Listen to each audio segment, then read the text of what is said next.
Procedure detection is done. Let's go over the code.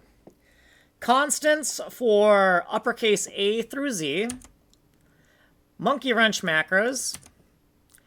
A note for the has function so I can find it easier. Inside of the Konami event key function that detects the Konami code. If the Konami code has been activated, we need to figure out what the ASCII key is, if we have an ASCII key. If we have A through Z ASCII key that is 0 indexed, and that 0 indexed ASCII key, we are first going to detect the string value of the key that was pressed.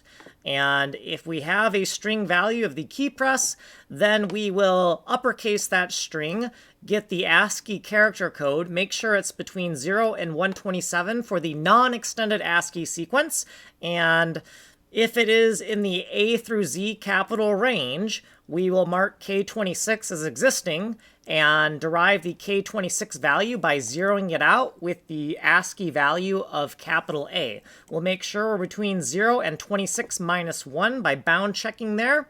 If we have no K26 value, we're going to remind ourselves that we need to press A through Z after we do the Konami code. If we do have the value, we're going to use it in the lookup table to get the procedure enumeration.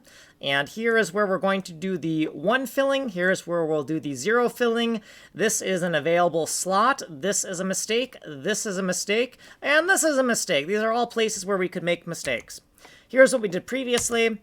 Footnotes, and what we did in this video. You have been on this video. I go into more detail in this playlist. You can get the source code here. You can email me here. This has been video 182. Jesus Christ, out of here.